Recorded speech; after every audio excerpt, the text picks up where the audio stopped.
వచ్చిన సహోదరి సహోదరులు మన ప్రభు క్రీస్తు యేసు వారి పరిశుద్ధమైన నామములో మీ అందరికీ వందనాలు తెలియజేస్తున్నామండి. సొలొమోను యొక్క చరిత్ర గురించి మనం నేర్చుకుంటూ ఉన్నాం. దావీదు కుమారుడు, ఇశ్రాయేలీల రాజు. ఇశ్రాయేలీల రాజ్యము 120 సంవత్సరాల పాటు ఐక్యరాజ్యముగా ఉన్నది. 12 గోత్రాలు ఒకే జనాంగముగా ఇశ్రాయేలీలుగా ఉన్నారు. ఈ 120 సంవత్సరాలలో మొదటి 40 సంవత్సరాలు సౌలు రాజు పరిపాలన చేశాడు. ఆ తర్వాత 40 సంవత్సరాలు దావీదు పరిపాలన చేశాడు. ఆ తర్వాత 40 సంవత్సరాలు సొలొమోను పరిపాలన చేశాడు. మనం ఇప్పుడు ఐక్యరాజ్య కాలంలో ప్రత్యేకించి చివరి 40 సంవత్సరాల చరిత్రను మనం ఇప్పుడు నేర్చుకుంటూ ఉన్నాం. దాంట్లో ప్రత్యేకించి సొలొమోను యొక్క చరిత్ర. సొలొమోను పరిపాలన కాలంలో ప్రజలు ఎలాగున్నారు, వారు ఏ మేరకు భక్తి చేశారు అనేది మనం ఆలోచన చేస్తాం. సొలొమోను యొక్క 40 సంవత్సరాల పరిపాలన కాలంలో రాజు యొక్క ఘనత, రాజు యొక్క ఐశ్వర్యము, రాజు యొక్క పేరు ప్రతిష్టలు భూ దిగంతముల వరకు వెళ్ళాయి. రాజు యొక్క ప్రతిష్ట, రాజు ప్రతిష్ట వెళ్ళిందంటే ఆ రాజు పరిపాలన చేస్తున్న దేశం యొక్క ప్రతిష్ట కూడా వెళ్ళింది. ఇశ్రాయేలీల దేశము వారి దేవుడైన యెహోవా కూడా సమస్త భూజనులకి తెలిసాడు. అయితే ఆత్మ సంబంధంగా ఇశ్రాయేల్ ప్రజలు, అలాగనే సొలొమోను రాజు ఆత్మ సంబంధంగా ఫెయిల్ అయ్యాడు. సొలొమోను పరిపాలన చేస్తున్న కాలంలో దేవునికి మందిరం కట్టబడిన మాట వాస్తవమే, కానీ మనుషుల అంతరంగాల్లో విగ్రహాలు ఉన్నాయి. ఆత్మ సంబంధంగా వారు విగ్రహాలు పూజిస్తూ ఉన్నారు. దాన్ని ప్రోత్సహించిన వాడు సొలొమోనే. తన భార్యల కొరకు, వారిని సంతోషం పెట్టడం కొరకు విగ్రహ దేవాలయాలు కట్టించాడు సొలొమోను. చదువుతున్న లేఖన భాగం ఇలా రాయబడింది. దినవృత్తాంతములు 2వ గ్రంథం, దినవృత్తాంతములు 2వ గ్రంథం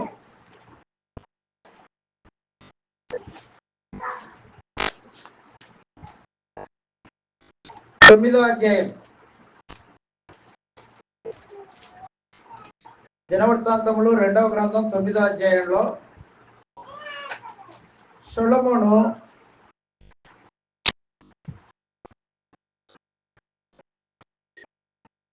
తన భార్యల సంతోషం కొరకు విగ్రహ దేవాలయాలు కట్టించాడు. రాజులు మొదటి గ్రంథం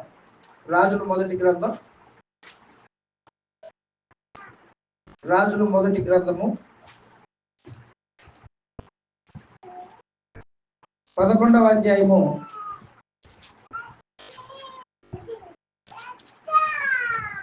1వ వచనం నుండి చదువుతాం.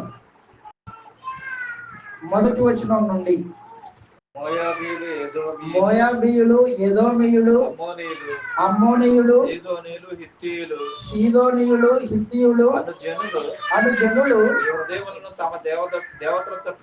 మీ హృదయములను తమ దేవతల తట్టు తిప్పుదురు కనుక వారితో సహవాసం చేయకూడదని, వారిని మీతో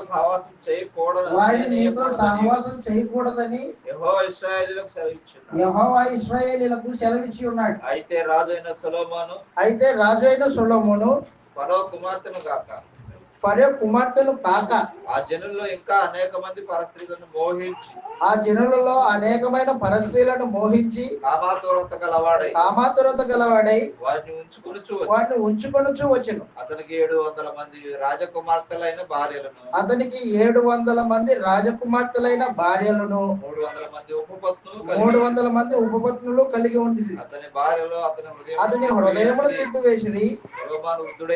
సొలొమోను వృద్ధుడైనప్పుడు అతని భార్యలో అతని హృదయమును ఇతర దేవతల తట్టు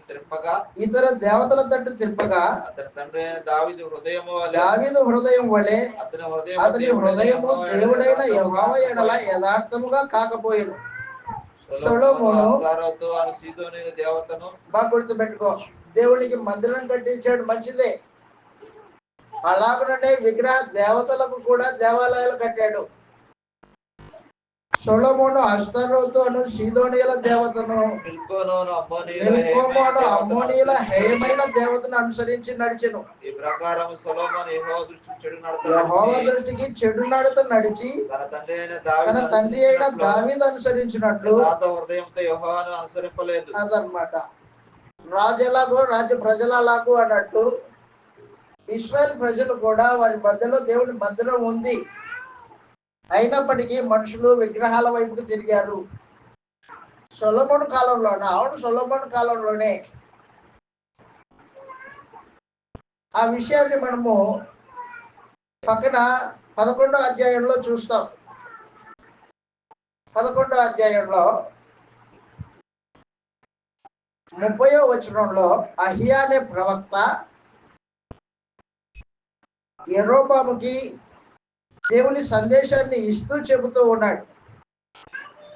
30వ వచనం, రాజులు మొదటి గ్రంథం 11వ అధ్యాయం 30వ వచనంలో అహియా దేవుని ప్రవక్త తాను ధరించుకున్న కొత్త వస్త్రము పట్టుకొని 12 తునకలుగా చింపి యెరోబాముతో ఇట్లా, నేను ఈ 10 తునకలు నువ్వు తీసుకొనుము. ఇశ్రాయేల్ దేవుడైన యెహోవా సెలవిచ్చినదేమనగా, జనులు నాదిగో. సొలొమోను పరిపాలన కాలం అనంతరం ప్రజలకు వచ్చి మాట్లాడుతూ ఉన్నాడు, దేవుడు మాట్లాడుతున్నాడు. అహియా ప్రవక్త ద్వారా యెరోబాము అనే వ్యక్తికి సందేశం ఇస్తున్నాడు. ఇశ్రాయేల్ ప్రజలు దేవుడిని విడిచిపెట్టారంట. జనులు నన్ను విడిచిపెట్టి అష్తారోతు అను సీదోనుల దేవతకును, కేమోషు అను మోయాబీయుల దేవతకును, మిల్కోము అను అమ్మోనీయుల దేవతకును మ్రొక్కి సొలొమోను తండ్రి అయిన దావీదు చేసినట్లు నా దృష్టికి యోగ్యమైన దాన్ని చేయకయు, నా కట్టడలను నా విధులను అనుసరింపకయు, నేను ఏర్పరిచిన మార్గంలో నడవకయు ఉన్నారు గనక సొలొమోను చేతిలో నుండి రాజ్యమును కొట్టివేసి 10 గోత్రాలు నీకు ఇస్తా యెరోబామ్ అని చెప్పేశాడు. కాబట్టి ఇక్కడ మన సందేశం ఏంటంటే, సొలొమోను పరిపాలనా కాలంలో భౌతికంగా పేరు ప్రతిష్టలు ఉన్నాయి, కానీ ఆత్మసంబంధంగా ప్రజలు హృదయాలలో దేవునికి స్థానం లేదు. పైన పటారము లోన మొత్తము పాడైపోయింది అన్నట్టుగా ఉందన్నమాట. అది మేడిపండులాగా ఉంది పరిస్థితి. చూడడానికి పండు బాగానే ఉంది, లోపల పురుగులు ఉన్నాయి అన్నట్టుగా పరిస్థితి ఉంది. సొలొమోను హృదయం కూడా అలాగే. రాజుగా ప్రారంభ దినాల్లో సొలొమోను సంపూర్ణంగా దేవుడికి విధేయత కనపరిచాడు. మనం మాట్లాడుకున్నాం ఉదయంలో. విధేయత కనపరిచిన వాడు సొలొమోను. దేవుడు రాయించి ఇచ్చినట్టుగా మందిరం యొక్క రూపము దేవుడు చెప్పినట్లుగా చేశాడు. ఆ తర్వాత ఏమయ్యాడంటే సంపూర్ణంగా దేవుడి మీద తిరుగుబాటు చేశాడు. భార్యల మీద ప్రేమతో భార్యలు అతని మనసును తిప్పేశారు. హృదయం తిప్పబడిన వాడై విగ్రహాల వైపుకు తిరిగాడు. దేవుడికి దేవాలయం కట్టాడు, ఎంతో ఆసక్తితో కట్టాడో అంతే విధానంలో విగ్రహ దేవాలయాలు కూడా కట్టినవాడు సొలొమోన్. జనుల పరిస్థితి కూడా అలాగే. దేవుణ్ణి విడిచిపెట్టి విగ్రహాలని పూజించేవాళ్ళు. ఆత్మ సంబంధంగా చెడిపోయారు ఇశ్రాయేలీయులు. సగం మంది సంపూర్ణంగా చెడిపోయారు అనడానికి రుజువు ఏంటంటే, అహియా ప్రవక్త యెరోబాముతో చెప్తున్న సందేశమే రుజువు. ఆ తర్వాత యెరోబాము రాజ్య పరిపాలనకు వచ్చాడు. మనం చరిత్ర చదివితే యెరోబాము రాజ్య పరిపాలనకు వచ్చిన తర్వాత యెరోబాము 2 విగ్రహాలని ఏర్పాటు చేసి పెట్టాడు. 2 విగ్రహ దూడలు, బేతేలులో ఒకటి, దానులో ఒకటి. ఇశ్రాయేలీలో 10 గోత్రాలు నీకు ఇస్తానని చెప్పాడే, ఆ 10 గోత్రాల మధ్యలో బేతేలులో ఒక దూడని, విగ్రహాన్ని, దానులో ఒక విగ్రహాన్ని పెట్టాడు. అప్పుడు జనులు రాజును ఏం చేయాలి? నిజంగా యథార్థ హృదయం కలిగి దేవుణ్ణి అనుసరించే ప్రజలైతే ఈ 10 గోత్రాలు రాజు పెట్టించిన ఆ విగ్రహాలని తునకలు చేసి కాల్ చేసి, రాజా నువ్వు చేస్తుంది పొరపాటు అని చెప్పాల్సిన పరిస్థితి. వాటిని ప్రోత్సహించుకోకుండా ఉండాల్సింది వాళ్ళు. కానీ వాళ్ళు ఏం చేశారు? యెరోబాము చేసిన పాపానికి వత్తాసు పలికారనమాట.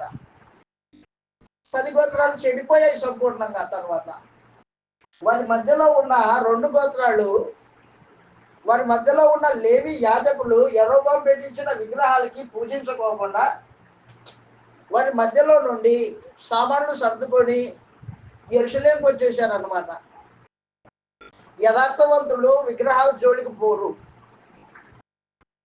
ప్రోత్సహించలేదు కొంతమంది ఏం చేశారంటే సంపూర్ణంగా స్వీకరించారు.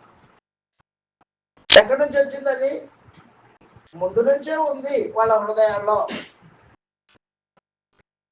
కాబట్టి సొలొమోను పరిపాలన కాలంలోనే దేవుణ్ణి విడిచిపెట్టి, ఆయన కట్టడలను విడిచిపెట్టి, ఆయన శాసనాలను విడిచిపెట్టి ఆత్మ సంబంధంగా వ్యభిచారంలో ఉన్న వాళ్ళు ఇశ్రాయేల్ జనాంగం. సొలొమోను భౌతికంగా కామాతురత కలిగిన వాడై శరీర సంబంధిగా ఎలాగ అయిపోయాడో అలాగున ఇశ్రాయేల్ ప్రజలు ఆత్మ సంబంధమైన వ్యభిచారంలో ఉన్నారు. దేవుణ్ణి విడిచిపెట్టి విగ్రహాలను పూజించే పరిస్థితులు వచ్చేసాయన్నమాట. మరలా అంటున్నా, జ్ఞానం లేనివాడా సొలొమోను? జ్ఞానం ఉంది. ఐశ్వర్యం లేనివాడా? ఐశ్వర్యం ఉంది. శత్రువుల వలన బాధింపబడుతున్నాడా? అలాంటి పరిస్థితులు ఏం లేవు. పోనీ భౌతికమైన ఇబ్బందులు ఉన్నాయా? అలాంటివి లేవు. సుఖభోగాలు అనుభవించిన వాడు సొలొమోను. చెప్పాను మీకు ఉదయం, తాకితే బంగారం తాకాల, వెండి కూడా కాదు. చెయ్యి ముట్టుకున్నాడు అంటే వస్తువు అది బంగారం వస్తువు అయి ఉండాల. అలాంటి స్వర్ణయుగం అనుభవించిన వాడు, సుఖభోగాలు అనుభవించిన వాడు, స్వార్థపరుడై ఇశ్రాయేల్ ప్రజల్ని బాధించిన వాడు సొలొమోను. అయా, నీ ప్రజల్ని పరిపాలించడానికి జ్ఞాన వివేకములు అడిగావే ప్రారంభంలో, ఆ విధేయత ఇప్పుడు ఏమైపోయింది? కాలం గడిచే కొద్దీ సొలొమోను హృదయంలో స్వార్థ పర్వతం పెరిగింది. స్వార్థ పర్వతం. తను శరీర సుఖముల కొరకే ఆలోచన చేశాడు. తన తోటి ఇశ్రాయేలీలు సహోదరులు, 12 గోత్రాల వాళ్ళు సహోదరులే. అదే వాళ్ళు బాగోగులు చూసుకుందామనే భావన లేదు సొలొమోనుకి ఇప్పుడు. అంటే భక్తి సొలొమోను హృదయంలో సన్నగిల్లిపోయింది. ఒక దీపం వెలిగించబడింది. ఆ దీపంలో ఎంతవరకు నూనె ఉంటుందో అంతవరకు వెలుగుతూ ఉంటుంది దీపం. దీపంలో నూనె తరుగుకుంటూ వస్తే ఆ దీపంలో వెలుగు కూడా తరుగుకుంటూ వస్తుంది అన్నట్టుగా సొలొమోను పరిస్థితి కలిమి విస్తరించే కొద్దీ జనాల్ని సంపూర్ణంగా హింస పెట్టి, బాధ పెట్టి, స్వార్థపూరితంగా ఆలోచన చేసి విశ్వాసాన్ని కోల్పోయిన భ్రష్టుడు సొలొమోను. సొలొమోను యొక్క జీవితము నేడు మానవ జాతి అయిన మనకి ఒక పాఠముగా ఉండడానికి దేవుడు ఉద్దేశించాడు. ఎంత ఐశ్వర్యం ఉన్నా, ఎంత సుఖభోగాలు ఉన్నా, ఎంతమంది భార్యలు ఉన్నా, ఎంత పేరు ప్రతిష్టలు ఉన్నా, నీ జీవితానికి దేవుడు లేకపోతే నీ జీవితం వ్యర్థము అనే సందేశము సొలొమోను యొక్క జీవితం ద్వారా మానవ జాతికి తెలియజేయాలని ఉద్దేశించాడు అనమాట. ఆ ఉద్దేశం కొరకే ప్రసంగి గ్రంథం రాయబడింది. ప్రసంగి గ్రంథం ఎన్ని ఉన్నా పాడైపోయిన సొలొమోను యొక్క జీవితము ప్రపంచ మానవ జాతికి, ప్రపంచంలో ఉన్న ప్రతి వాడికి ఒక పాఠముగా ఉండాలని ఉద్దేశించాడు దేవుడు. నువ్వు ఏం సంపాదించుకోవాలనుకుంటున్నావు? ధనమా? అదిగో ధనం కలిగిన వాడు పాడైపోయాడు, కావాలంటే చూడు. లోక సంబంధమైన జ్ఞానమా? శాస్త్రవేత్త అవ్వాలనుకుంటున్నావా? అయితే గుర్తుపెట్టుకో, శాస్త్రవేత్త సొలొమోన్ పాడైపోయాడు, చూడు కావాలంటే. పేరు ప్రతిష్టల కోసం పాకులాడుతున్నావా? కావాలంటే చూడు ఏమయ్యాడు సొలొమోన్. భూ దిగంతముల వరకు రాజ్య పరిపాలన చేసిన వాడు, సమస్త రాజుల్ని తన ఆధీనంలో పెట్టుకొని జ్ఞానాన్ని బోధించే సొలొమోను ఏమైపోయాడో మీకు అర్థమవుతుందా? కాబట్టి సొలొమోను యొక్క జీవితము రాబో తరాలకి ఒక పాఠముగా ఉండడానికి దేవుడు ఉద్దేశించి ప్రత్యేకించి జ్ఞానం ఇచ్చాడు. దాన్ని సద్వినియోగం చేసుకోవాల్సింది వాస్తవానికి సొలొమోను. తన జ్ఞానాన్ని దేవుడి యందు భయభక్తులు కలిగి ఉండడానికి ఆలోచన చేయాలి. కానీ ఏమైపోయిందంటే, చెప్పాను కదా మీకు ఇప్పుడు ఇందాక, నూనె ఉన్నంతసేపు దీపం వెలిగింది, నూనె తరిగే కొద్దీ దీపం నిదానంగా దాని వెలుగు ప్రకాశించడం మానేసింది. ఏం దీపం మారిపోయింది ఏంటి? నూనె అయిపోయింది అదనమాట. అలాగనే సొలొమోన్ జీవితంలో భక్తి అతని అంతరంగంలో సంపూర్ణంగా తరుగుకుంటూ చివరి స్థాయికి వచ్చేసింది. అతని జీవితంలో జరిగిన పరిణామాలు, మనుషుల యొక్క జీవితాల్లో ఉన్న అనుభవాలు, ఆలోచనలు తెలియచేయడానికి దేవుడు సామెతలు అనే పుస్తకాన్ని రచించాడు. అవకాశం ఇచ్చాడు సొలొమోన్కి, రాయ్ సామెతలు రాయ్ అన్నట్టు. సామెతల పుస్తకము సొలొమోను పరిపాలన కాలంలో మనుషుల మధ్యలో ఉన్న నీతి సూత్రాలు అన్నమాట. అవి భౌతిక సంబంధమైనవే, ఆత్మ సంబంధమైనవి కాదు. సామెతల గ్రంథం యొక్క ఉద్దేశం ఏంటంటే, సొలొమోను కాలంలో మనుషుల మధ్యలో వాడబడుతున్న జీవిత అనుభవాలని సామెతలుగా తెలియజేశాడు అనమాట. సామెతలు, సామెత అంటే ఏంటి?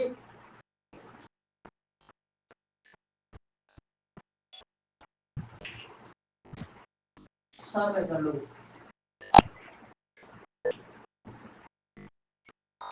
ఉదాహరణ చూస్తాం ఒకసారి. యెహెజ్కేలు గ్రంథము. సామెత అంటే అర్థం ఏంటి? యెహెజ్కేలు గ్రంథము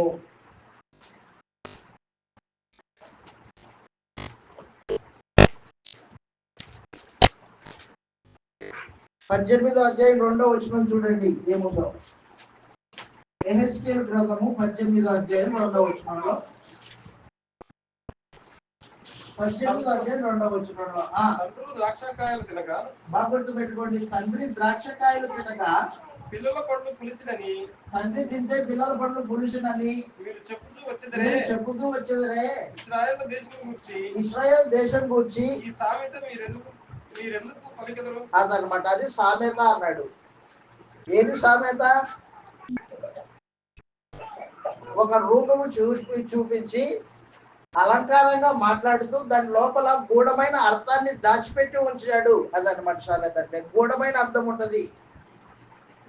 ద్రాక్షకాయలు అంటే ద్రాక్షకాయలు కాదది. తండ్రి ద్రాక్ష పండ్లు తింటే పిల్లల పండ్లు పులుస్తాయా? పులవవు. ఎవరు ద్రాక్ష పండ్లు తింటే వాళ్ళ పండ్లే పులుస్తాయి. అంటే ఎవరు పాపం చేస్తే వాడికే శిక్ష తప్ప తండ్రి పాపం చేస్తే పిల్లవాడికి శిక్ష రాదు అని చెప్పేశాడు అనమాట. ఆ సందేశం అంతా ఒక చిన్న లైన్ లో గూఢార్థంగా చెప్పాడు అనమాట. అది రాసుకోండి. సామెత అంటే అర్థం ఏంటంటే, సామెత అంటే అర్థం ఏంటి? జీవిత అనుభవంలో జీవిత అనుభవంలో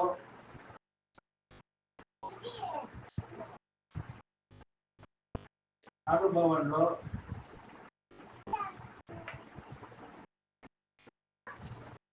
ఉన్న నీతి సూత్రాన్ని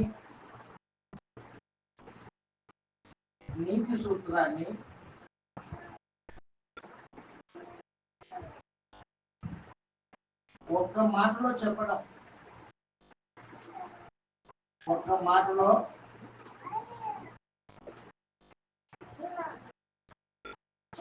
సామెత.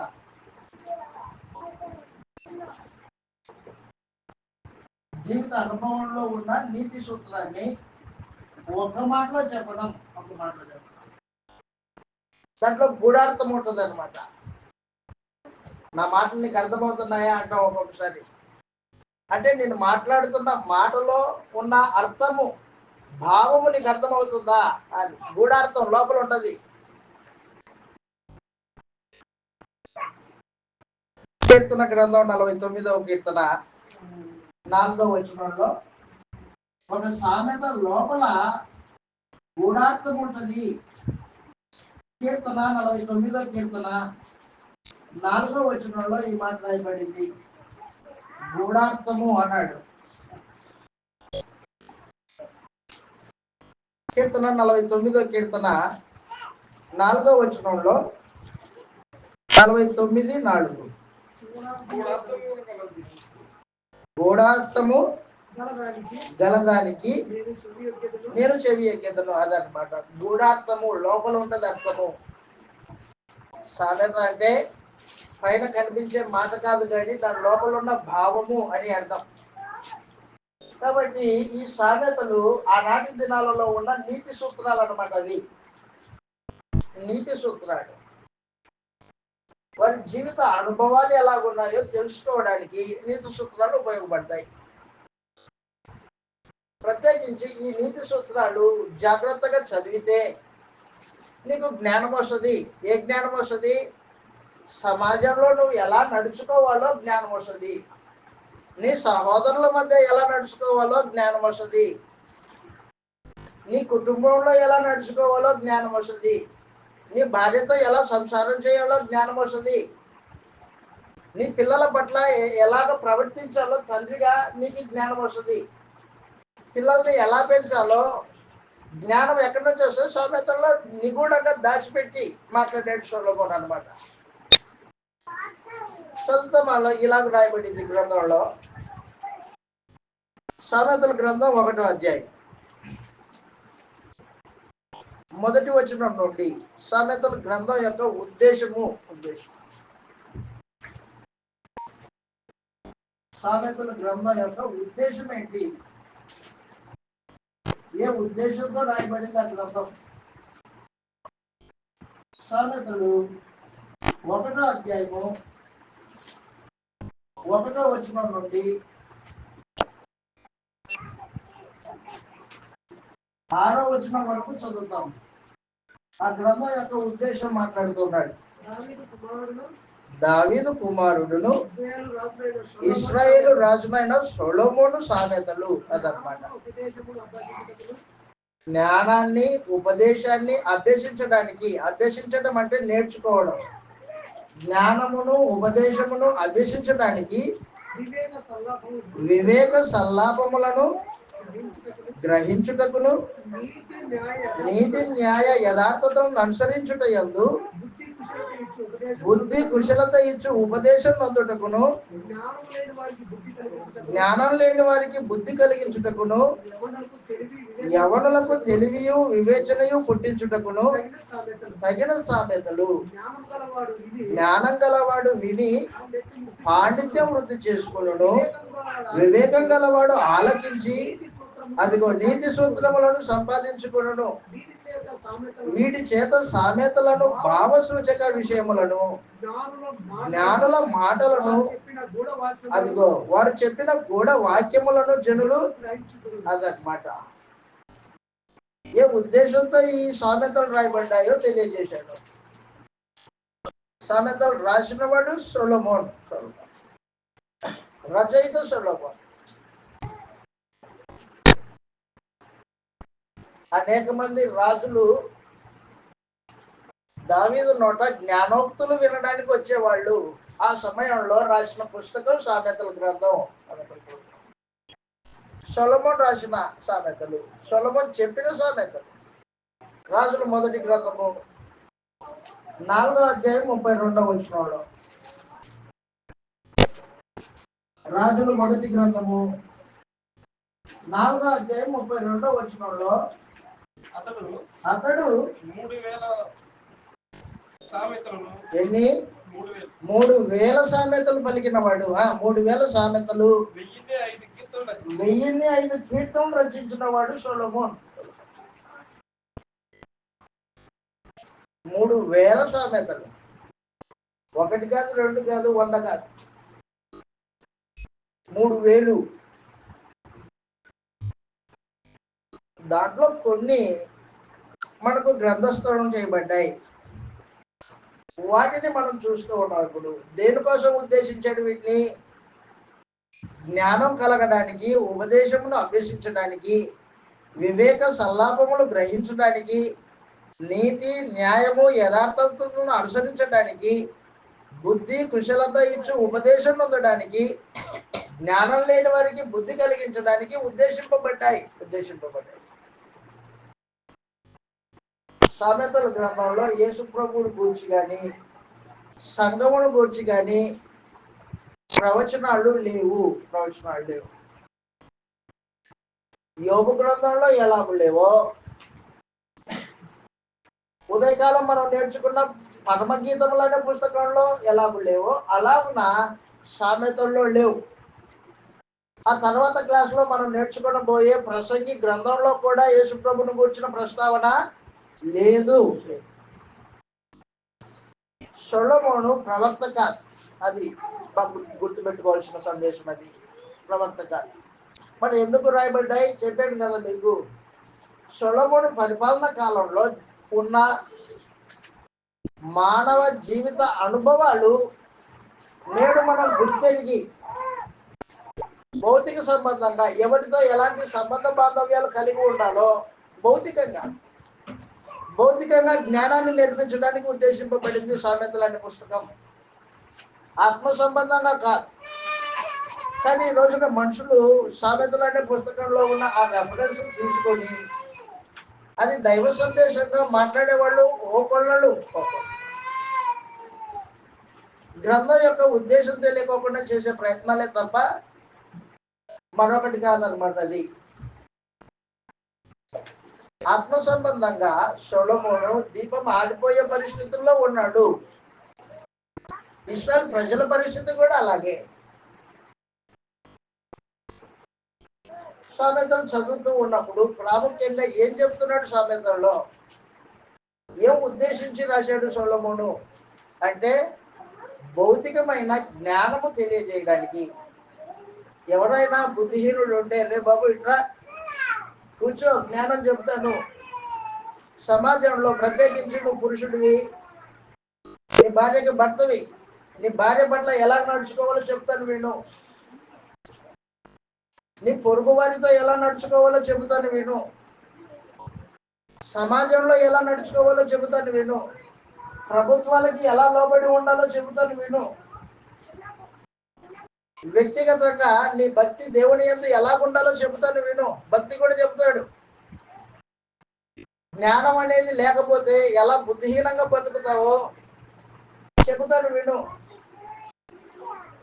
స్త్రీ విషయంలో ఎలా నడుచుకోవాలో చెబుతాను విను. ధనం గురించి ఎలా ప్రవర్తించాలో చెబుతాను విను అని ప్రతిదాన్ని ఒక్కొక్కటి కులంకషంగా రాసుకుంటూ వచ్చాడు సామెతల్లో సొలొమోను. నాలుగుంది కదా నీ నోట్లో, దాన్ని ఎలా ఉపయోగించాలో తెలుసా నీకు?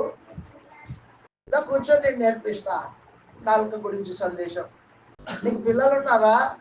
అయితే పిల్లల్ని ఎలా పెంచాలో తెలియదా నీకు? నా దగ్గరికి నేర్పిస్తాను. పిల్లల్ని క్రమశిక్షణలో ఎలా పెంచాలో నేర్పించేది నేనే. నా దగ్గర కూర్చో అంటాడు అనమాట సొలొమోను.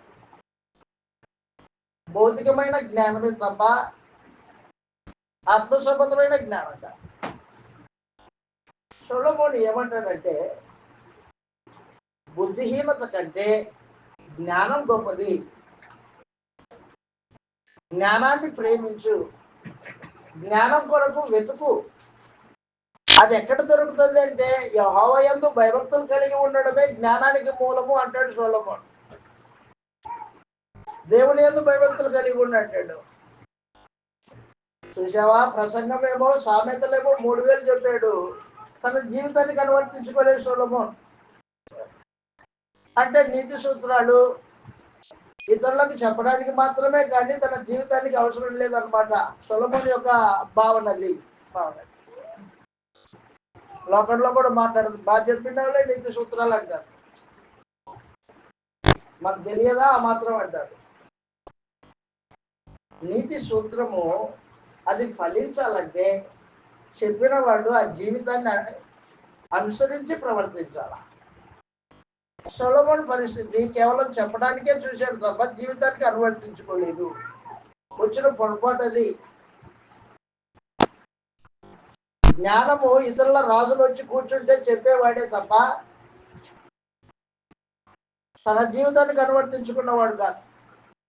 విచిత్రం ఏంటంటే పరాయి స్త్రీని ఆశించకూడదని చెప్పిన సొలొమోనే అనేకమైన శరీర సంబంధమైన కామాతురలతో పరిగెత్తిన వాడు.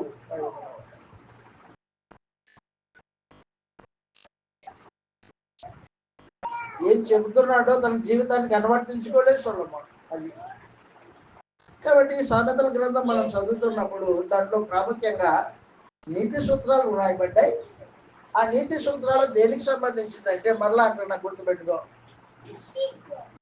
నీవు ఒక తల్లికి బిడ్డగా నీ తల్లిని సంతోషపరచాలి, నీ తండ్రి మాట వినాలి. ఆ తర్వాత నువ్వు భర్తవా నీ భార్యను సంతోషపరచాలి, పరాయి స్త్రీ దగ్గరికి వెళ్ళకూడదు.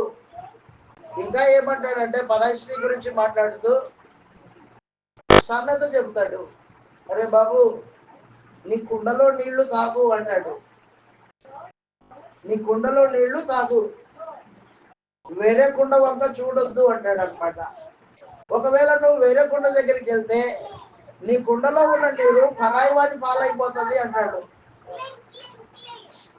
తేటగా చెప్తాడు అనమాట. నీ యవ్వన కాలం మందు నీ భార్యను సంతోషపరచు. భార్య భర్తల బాంధవ్యం ఎలా ఉండాలో చెబుతాడు, నీతి సూత్రం చెప్తాడు. ఆ తర్వాత కుటుంబంలో నీ పిల్లల పట్ల ఎలా నడుచుకోవాలో చెబుతాడు.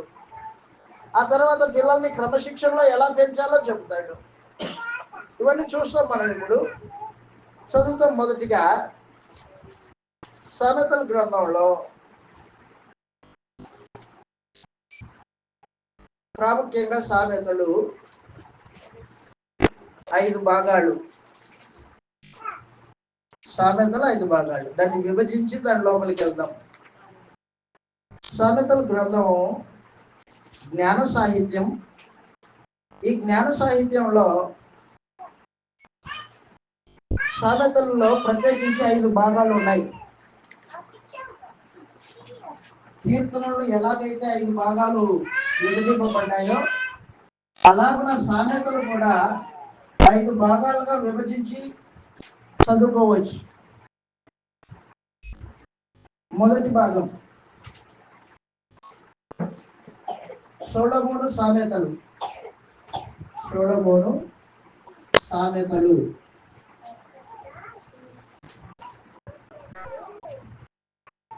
జ్ఞానాన్ని గణపరచడం. జ్ఞానాన్ని గణపరచడం. జ్ఞానాన్ని గణపరచడం. 1వ అధ్యాయం నుండి 9వ అధ్యాయం వరకు. 1వ అధ్యాయం నుండి 9వ అధ్యాయం వరకు సొలొమోను జ్ఞానాన్ని గణపరుస్తూ ఉన్నాడు, గొప్ప చేస్తూ ఉన్నాడు. 2వ భాగము సొలొమోను సామెతలు. సొలొమోను సామెతలు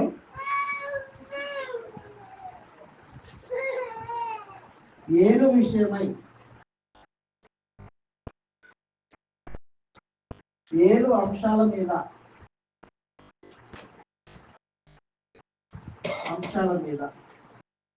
పదో అధ్యాయం నుండి మేలైనవి 7 కాదు మేలు, క్షమించండి 7 కాదు మేలు, ఏది మేలో చెబుతూ ఉంటాడు. 10వ అధ్యాయం నుండి 24వ అధ్యాయం వరకు, 24వ అధ్యాయం వరకు ఈ మేలు విషయంలో బుద్ధిహీనత కంటే జ్ఞానం మేలు అంటాడు. దూరంలో ఉన్న నీ బంధువు కంటే నీ పక్కనే ఉన్న నీ స్నేహితుడు మేలు అంటాడు. మేలుల విషయమై సామెతలు అన్నమాట. 10వ అధ్యాయము నుండి 24వ అధ్యాయం వరకు. 3వ భాగము ఆర్థికం మీద, ఆర్థికం అంటే ధనము మీద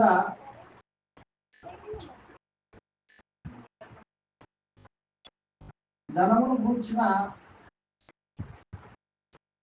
సామెతలు,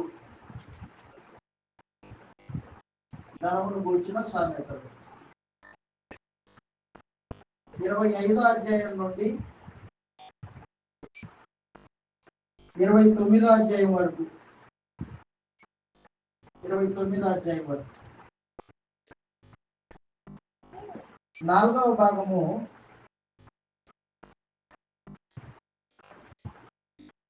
ఆగూరు మాటలు, ఆగూరు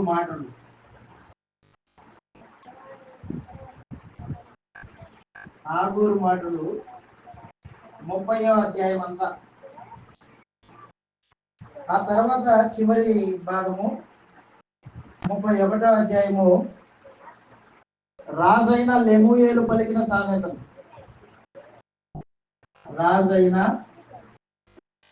లెమూయేలు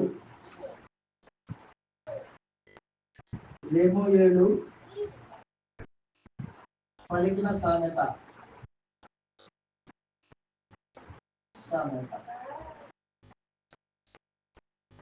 31వ అధ్యాయం అంతా.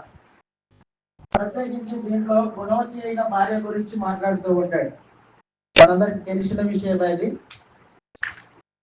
గుణవతి అయిన భార్య గురించి 31వ అధ్యాయంలో రాజైన లెమూయేలు పలికిన సామెతలు. అది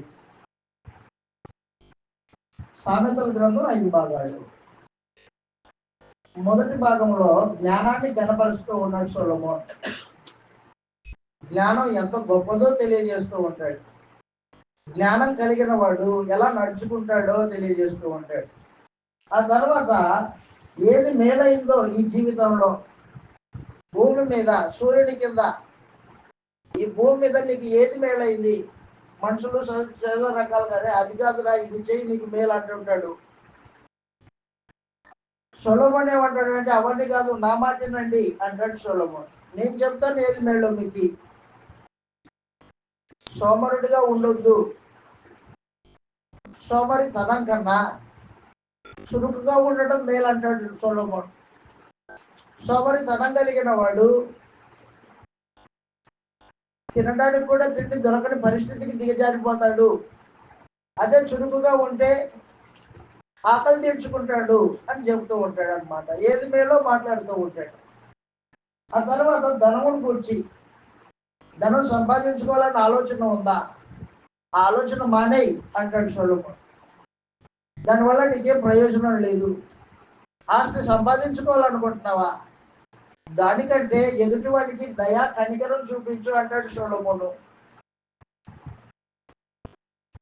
ధనం మీద ఆశ పెట్టుకోవద్దు, అది పక్షరాజు వల్ల ఎగిరిపోతుంది అంటాడు. ఆ తర్వాత ఆగూరు పలికిన మాటలు 31 కీర్తన. రాజైన లెమూయేలు పలికిన సామెతలు 31. ఇది హెబ్రీల యొక్క పద శైలిలో ఉంటుంది. పద్యాలు. కీర్తన గ్రంథం మాట్లాడేటప్పుడు హెబ్రీల యొక్క పద్య శైలి ఎలాగుంటుందో మీకు చెప్పాను. హెబ్రీ యొక్క పద్య శైలి ప్రత్యేకించి మూడు రకాలు. ఒకటి సినానిమస్ ప్యారలిజం,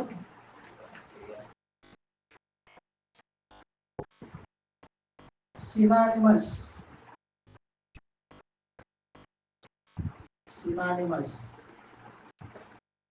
ప్యారలిజం.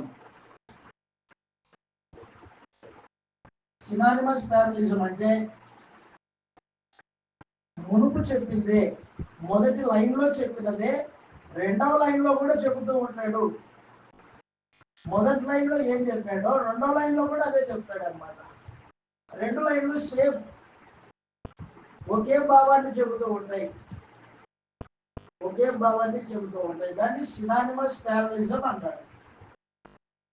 రెండు యాంటిథెటిక్ ప్యారలిజం అన్నాడు. యాంటిథెటిక్, దాని పేరులోనే ఉంది. యాంటిథెటిక్ అంటే వ్యతిరేకమైన భావన అని. యాంటిథెటిక్ ప్యారలిజం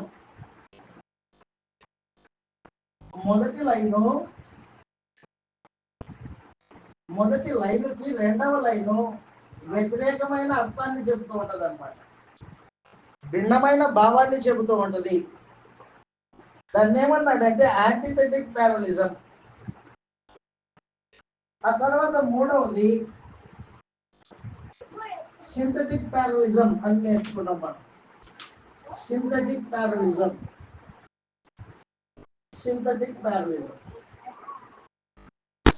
ప్యారలిజం అంటే మొదటిగా ఒక భావం చెబుతాడు, ఆ భావానికి మరింతగా సమాచారాన్ని వృద్ధి చేసుకుంటూ పోతుంటాడు, సమాచారాన్ని కలుపుకుంటూ పోతుంటాడు. ఉదాహరణలు చూసాం మనము కీర్తన గ్రంథంలో, ఇప్పుడు మరలా చూడబోతాం.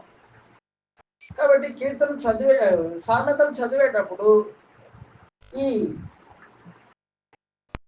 రచనా శైలి, హెబ్రీల యొక్క రచనా శైలి, సొలొమోను హెబ్రీయుడు మనందరికి తెలుసు. క్రీస్తు పూర్వము 970 నుండి 930 వరకు రాజ్య పరిపాలన చేసిన వాడు 40 సంవత్సరాలు. 16వ సంవత్సరంలో, అతని జీవిత కాలంలో 16 సంవత్సరాల వయసున్నప్పుడే సొలొమోను రాజయ్యాడు. ఆ తర్వాత 4 సంవత్సరాలకి దేవుడి మందిరాన్ని కట్టనారంభించాడు. 7 సంవత్సరాలు కట్టాడు. ఆ తర్వాత 13 సంవత్సరాలు రాజనగర్ కట్టించుకున్నాడు. తన భార్య కొరకు, ప్రత్యేకించి షూలమ్మితి కొరకు రాజనగర్ని కట్టించి ఆమెను ఆహ్వానించి ప్రేమకు చూపించాడు. ప్రేమ గీతం రాశాడు, అది పరమగీతం, మనం నేర్చుకున్నాం. ఆ తర్వాత ఇప్పుడు రాజ్య పరిపాలనలో రాజులంతా జ్ఞానాన్ని వినడానికి వస్తూ ఉంటే సామెతలు మాట్లాడేవాడు. ఆ సామెతల గ్రంథం మనం చూసాం 5 భాగాలు. సామెతల్లో ఏం చెప్తుంటాడు సమాజానికి? సొలొమోనా, నీ దగ్గరకు వచ్చిన రాజులకు ఏం చెప్తాడు? నీవు భౌతికమైన జీవితంలో జ్ఞానంగా ఎలా నడుచుకోవాలో చెబుతాను అంటాడు. మొదటి భాగం చూస్తాం ఒకసారి. 1వ అధ్యాయము 9వ అధ్యాయం వరకు, 1 నుంచి 9 వరకు. 1వ అధ్యాయం సామెతలు, 1వ అధ్యాయం సామెతలు, 1వ అధ్యాయం 7వ వచనం నుండి చదువుతాం. అదనమాట, ఎక్కడి నుంచి వస్తుంది నీకు తెలివి అంటే చెప్తున్నాడు. దేవుని యందు భయభక్తులు కలిగి ఉండు అంటున్నాడు. మంచిదే, నిత్య సూత్రం బాగానే చెప్తున్నావు. జీవితం ఏది? మూర్ఖులు జ్ఞానమును ఉపదేశమును తిరస్కరిస్తారు. ఎవరు మూర్ఖులు? జ్ఞానమును ఉపదేశమును తిరస్కరిస్తారు. నా కుమారుడా, నీ తండ్రి ఉపదేశము ఆలకించుము, నీ తల్లి చెప్పు బోధన త్రోసివేయకు. అదనమాట. దాన్ని ఏమన్నాడంటే సింథటిక్ ప్యారలిజం లో చెప్పాడు ఆ వచనం. తండ్రి ఉపదేశానికి లోబడు, అలాగే తల్లి ఉపదేశానికి కూడా లోబడు. ఒకే భావమే, లోబడి ఉండు అని చెప్తున్నాడు తల్లిదండ్రులకి. సినానిమస్ ప్యారలిజానికి ఉదాహరణ అనమాట అది. అవి నీ తలకు సొగసైన మాలికయు నీ కంఠమునకు హారమునై ఉన్నాయి. అదనమాట. సినానిమస్ ప్యారలిజం లోనే మాట్లాడుతున్నాడు. నీ తల్లిదండ్రులు మాటింటే అవి నీకు మేలు చేస్తాయి. ఎలా మేలు చేస్తాయంటే చెప్తున్నాడు, మొదటిది నీ తలకు సొగసైన మాలిక గాను.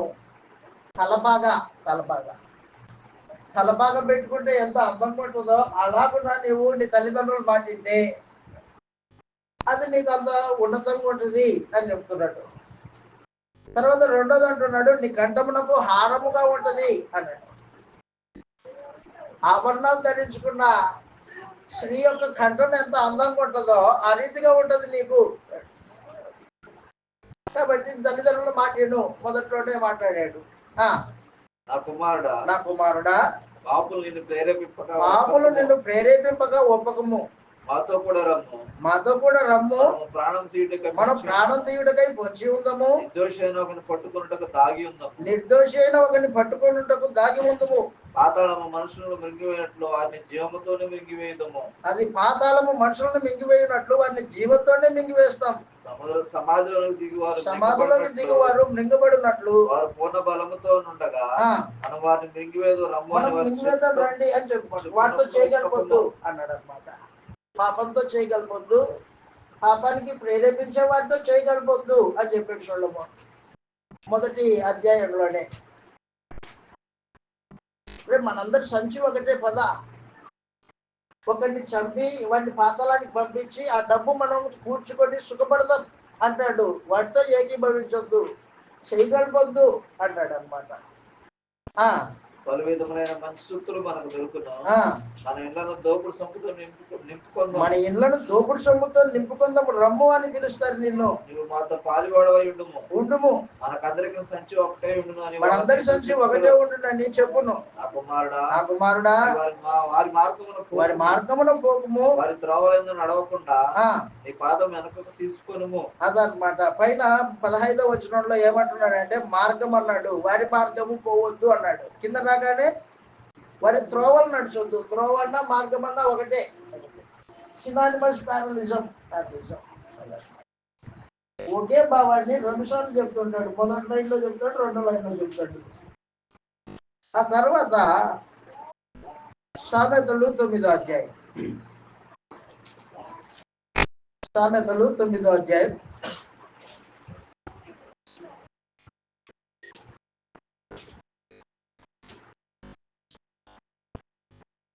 10వ వచనం చదువుతాం.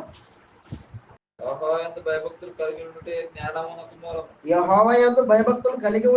జ్ఞానమునకు మూలము. పరిశుద్ధ దేవుని గూర్చిన తెలివియే వివేచనకు ఆధారము. పరిశుద్ధ దేవుని గూర్చిన తెలివి వివేచనకు ఆధారము. నా వలన నీకు దీర్ఘాయువు కలుగును.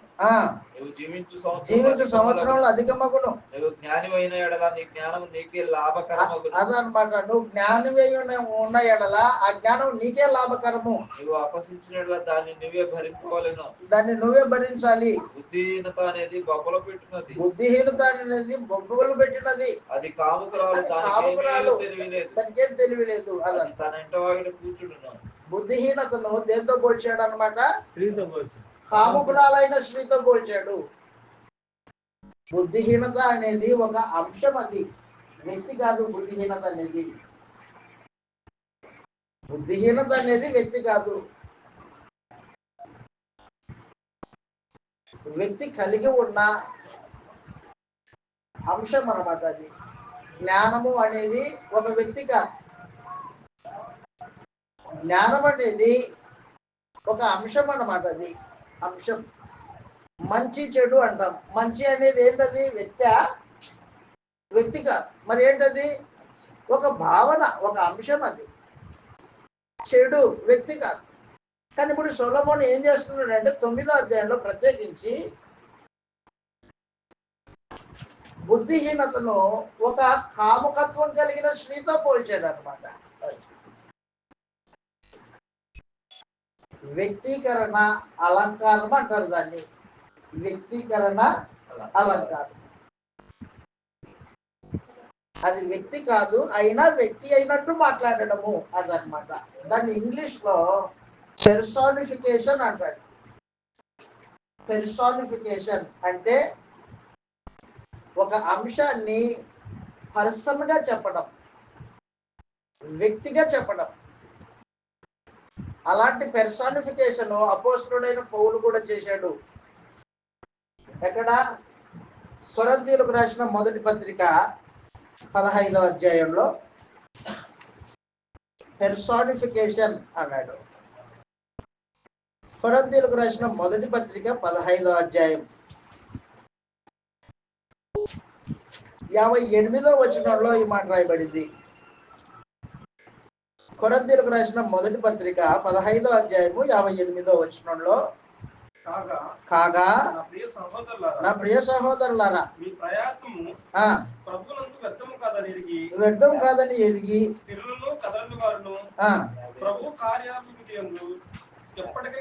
క్షమించండి 56వ వచనంలో 55వ వచనం 55వ వచనం, ఓ మరణమా నీ విజయం ఎక్కడ? ఓ మరణమా ఎవరితో మాట్లాడుతున్నాడు? మరణంతో మాట్లాడుతున్నాడు. ఓ మరణమా నీ ముళ్ళెక్కడ? ఓ మరణమా నీ విజయం ఎక్కడ? క్రీస్తు యేసు మరణాన్ని గెలిచాడు కదా, ఆయన అందరి విశ్వాసం ఉంచిన నేను మరణాన్ని గెలుస్తాను. మరణంతో మాట్లాడుతున్నాడు. మరణమా నీ ముళ్ళెక్కడ? నీ విజయం ఎక్కడ? మరణం అనేది ఒక భావన, ఒక అంశం. దాన్ని ఒక వ్యక్తిగా పోల్చి మాట్లాడుతున్నాడు అనమాట. దాన్నే పర్సానిఫికేషన్ అన్నాడు.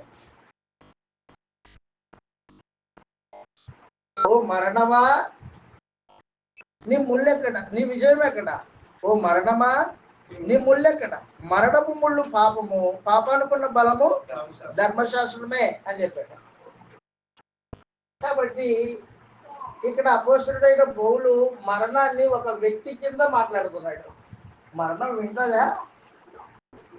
పౌలు మాట్లాడుతున్నాడు. మరణానికి చెవులు ఉన్నాయా? మరేంటి ఎలా మాట్లాడుతున్నాడు? పెర్సానిఫికేషన్ అన్నాడు. ఇంగ్లీష్ లో దాన్ని వ్యక్తీకరణ అలంకారము అన్నాడు. పెర్సానిఫికేషన్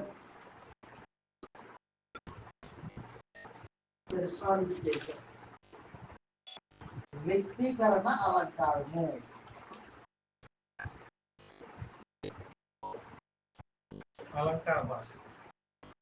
వ్యక్తీకరణ అలంకారము పెర్సానిఫికేషన్ అదన్నమాట.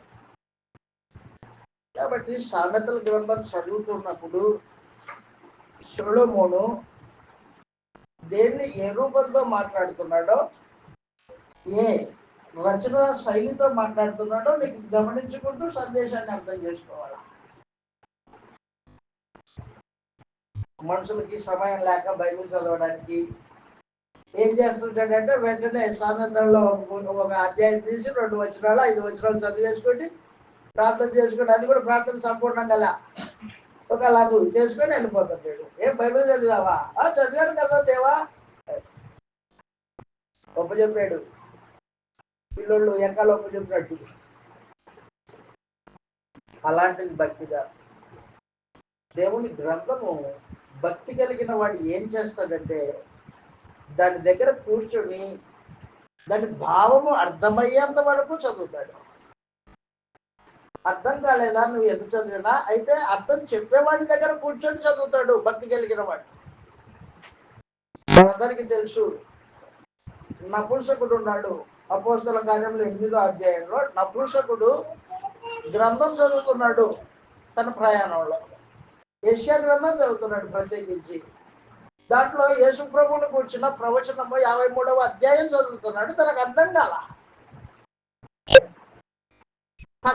రథం పక్కనే నడుస్తున్న ఫిలిప్పు నపుంసకుడిని అడిగాడు, ఏమని? నువ్వు చదువుతున్నది నీకు అర్థమవుతుందా అని అడిగాడు.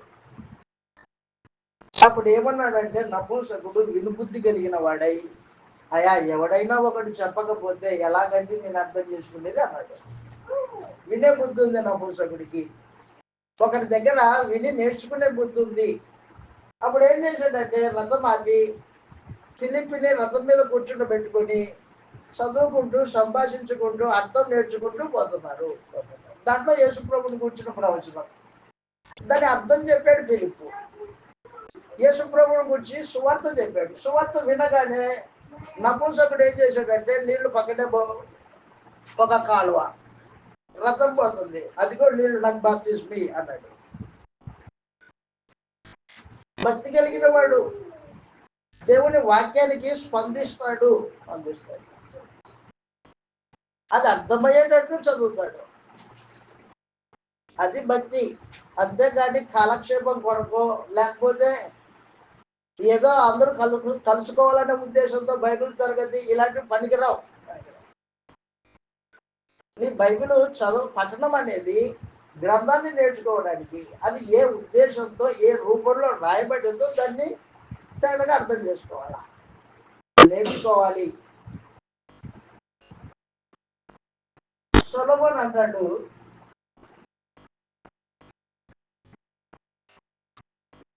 విని అనుసరించడానికి కాకపోతే నువ్వు వినొద్దు అంటాడు.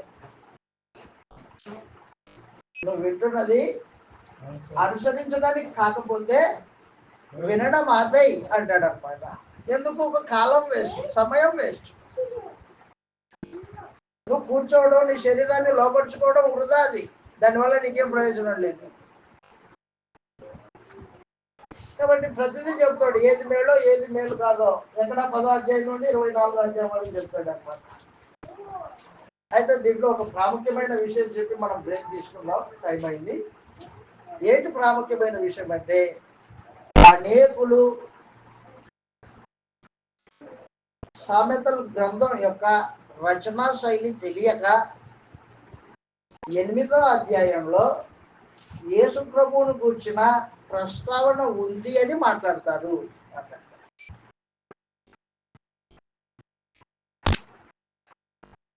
యేసు ప్రభువు జ్ఞానం కదా? అవును, జ్ఞానమే.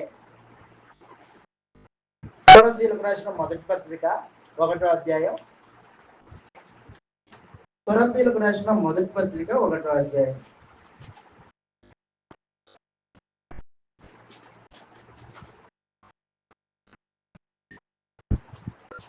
కొరింథీయులకు రాసిన మొదటి పత్రిక 1వ అధ్యాయము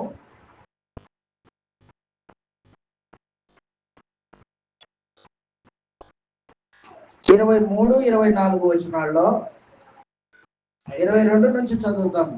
యూదులు శౌచక్రియలు చేయమని అడుగుచున్నారు, గ్రీసు దేశస్థులు జ్ఞానం వెతుకుచున్నారు. అయితే మేము సిలువ వేయబడిన యేసును క్రీస్తును ప్రకటించుచూ ఉన్నాము. ఆయన యూదులకు ఆటంకం గాను అన్యజనులకు వెరితనంగాను ఉన్నాడు గాని యూదులకేమి గ్రీసు దేశస్థులకేమి పిలువబడిన వారికే క్రీస్తు దేవుని శక్తియు దేవుని జ్ఞానమునై ఉన్నాడు. క్రీస్తు ఏమై ఉన్నాడంట? దేవుని శక్తియు దేవుని జ్ఞానమునై ఉన్నాడు. ఇక్కడ క్రీస్తు ఏమై ఉన్నాడు? దేవుని జ్ఞానమై ఉన్నాడు. కాబట్టి జ్ఞానం అంటే యేసుక్రీస్తు. ఇక్కడ ఈ పదాన్ని చదివి అర్థం చేసుకుని నేరుగా సామెతల గ్రంథానికి వెనక్కి వెళ్తాడు. వెనక్కి వెళ్ళి సామెతలు 8వ అధ్యాయం 1వ వచనంలో, సామెతల గ్రంథం 8వ అధ్యాయం 1వ వచనంలో, జ్ఞానము ఘోషించుచూ ఉన్నది. ఎవరు ఘోషిస్తుంది? జ్ఞానం ఘోషిస్తుంది. జ్ఞానం ఘోషిస్తుంది. ఏమని ఘోషిస్తుంది? వివేచన తన స్వరమును వినిపించుచూ ఉన్నది. త్రోవ ప్రక్కన రాజవీధుల మొగల్లోనూ నడి మార్గములోనూ అది నిలుచుచున్నది. గుమ్మముల యొద్దకును పొర ద్వారమునొద్దకును పట్టణపు గౌనుల యొద్ద నిలవబడి అది ఇలా గట్టిగా ప్రకటన చేస్తున్నది. మానవులారా, మీకే నేను ప్రకటించుచున్నాను, నరులకు మీకే నా కంఠ స్వరం వినిపించుచున్నాను. 12వ వచనం.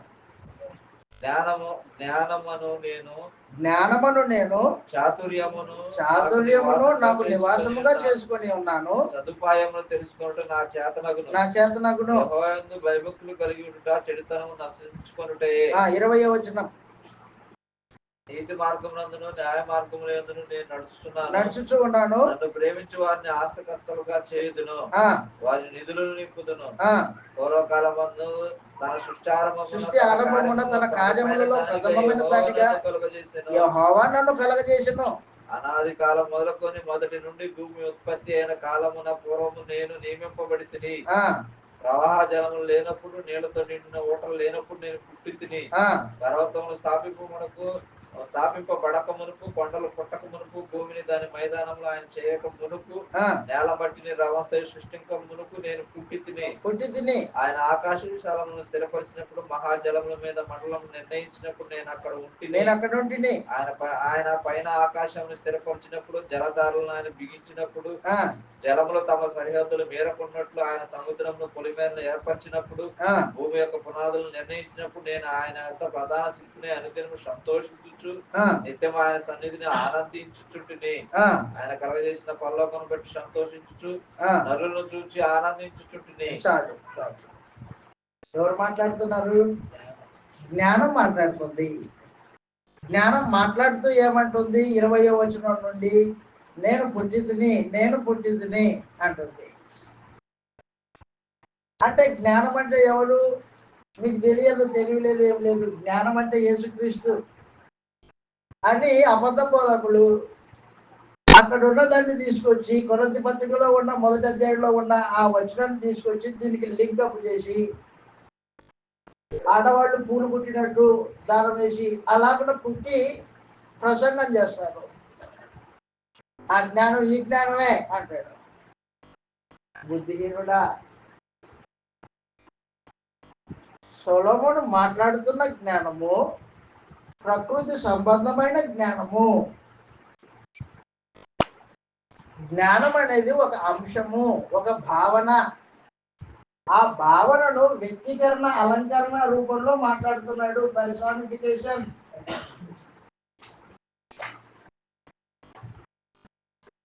అది నీకు తెలియకపోతే ఇదిగో ఇలాగ జత చేసి మానవ జాతికి అబద్ధం చేయిస్తావు. గుర్తుపెట్టుకో, సొలొమోను సామెతల గ్రంథంలో క్రీస్తు ప్రభువును గురించిన ప్రవచనాలు లేవు, రాయలేదు. ఎవరు చెప్పారు ఆ విషయము? ప్రభువే చెప్పాడు స్వయంగా. లూకా సువార్త 24వ అధ్యాయం 44వ వచనంలో ప్రభువే చెప్పాడు. ప్రభు చెప్పిన తర్వాత కూడా దీన్ని జత చేసావంటే అర్థం ఏంటి?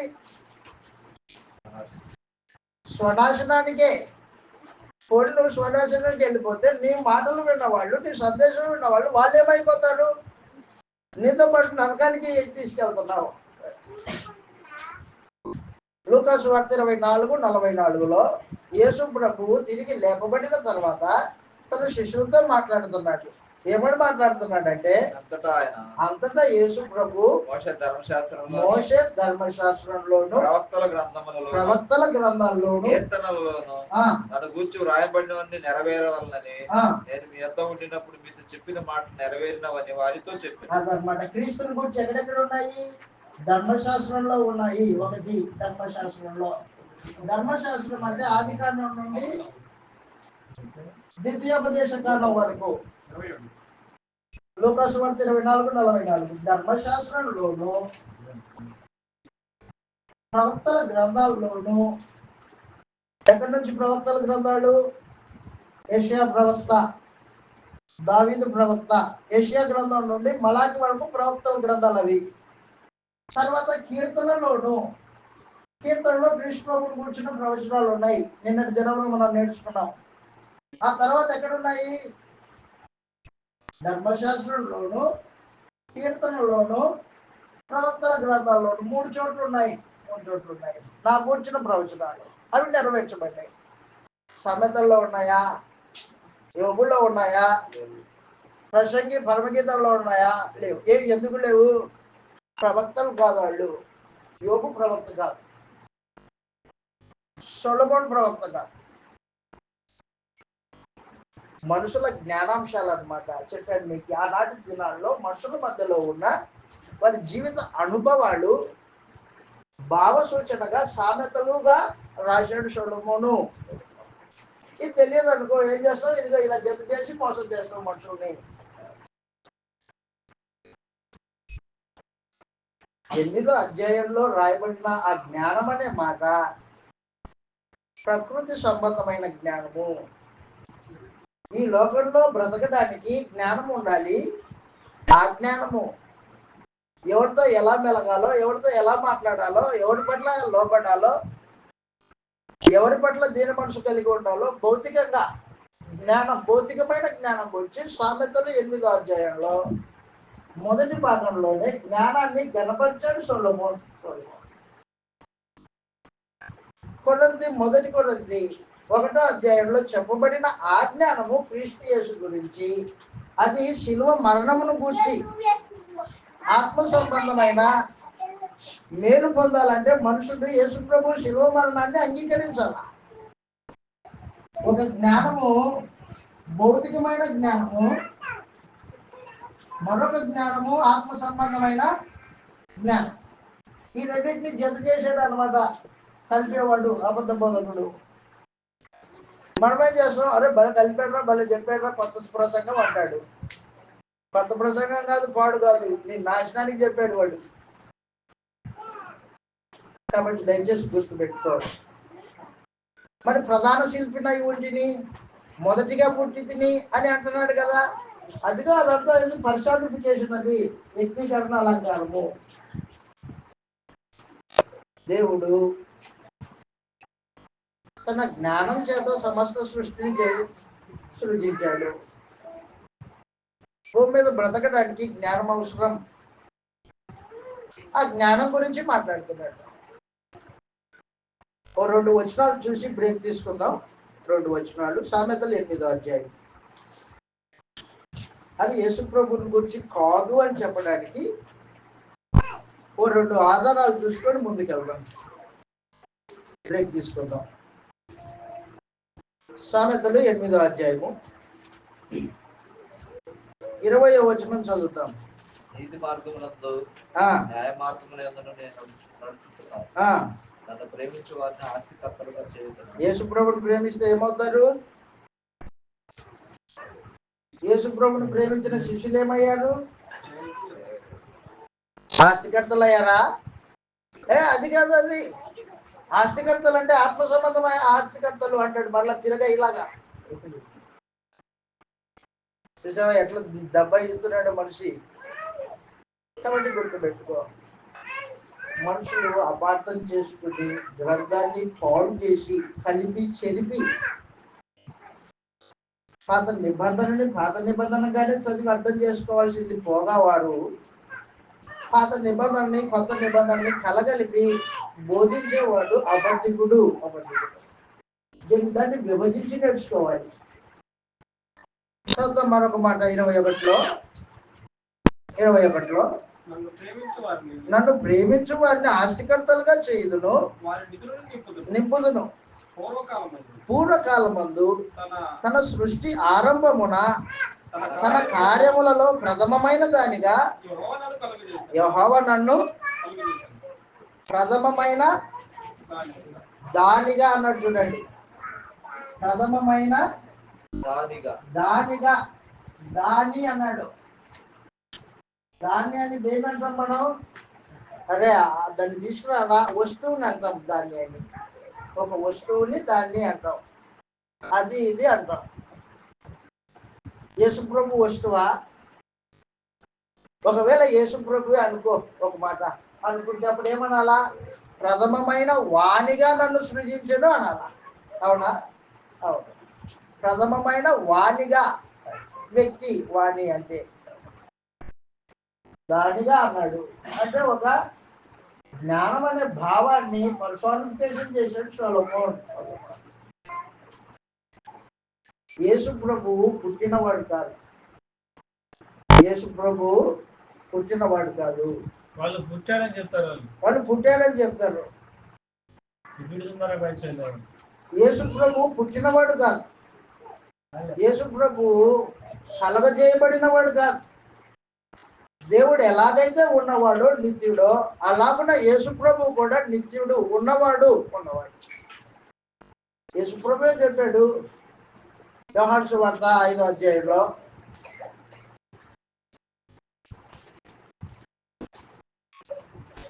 తండ్రి ఎలాగూ జీవం కలిగిన వాడై ఉన్నాడో అలాగుననే కుమారుడును జీవం కలిగిన వాడై ఉండడానికి ఆయనకు అధికారం అనుగ్రహించను అని చెప్పాడు.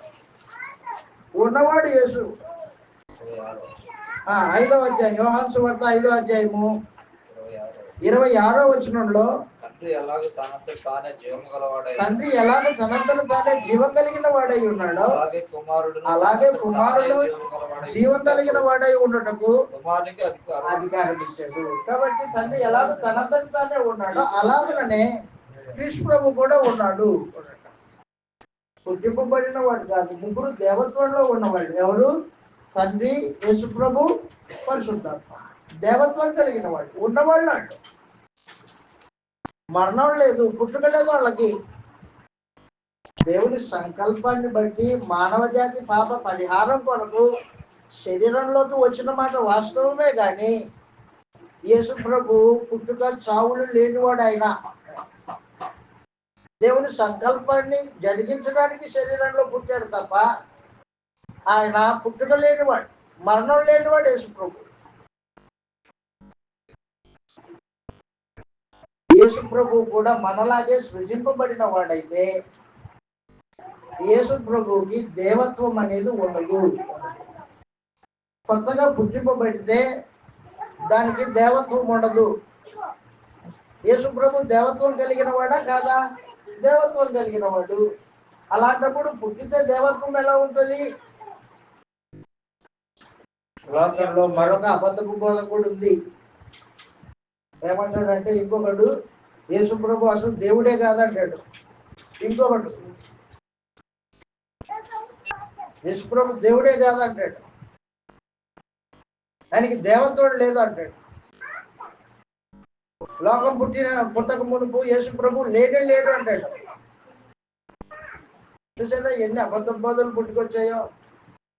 గ్రంథాన్ని సరిగా అర్థం చేసుకోకపోతే అబద్ధపు బోధలు కోకొల్లలు. అందుకే లోకంలో ఈ రోజున అనేకమైన అబద్ధ బోధలు ఉన్నాయి. నువ్వు ఏ బోధలో ఉన్నావో పరిశీలన చేసుకో మొదటిగా. కాబట్టి పిల్లరా, సామెతలు మొదటి భాగంలో జ్ఞానాన్ని గణపరుస్తూ ఉన్నాడు సొలొమోను.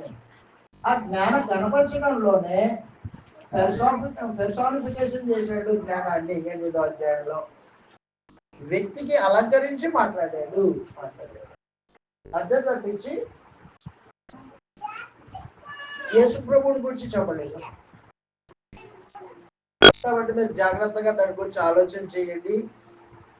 ఆత్మ సంబంధంగా గ్రంథాన్ని అర్థం చేసుకోవడానికి దాన్ని పరిశీలన చేయవాలని మనం చేస్తూ బ్రేక్ తీసుకుందాం.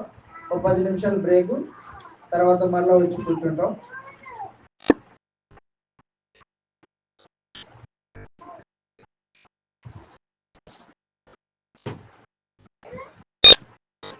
చెప్పండి.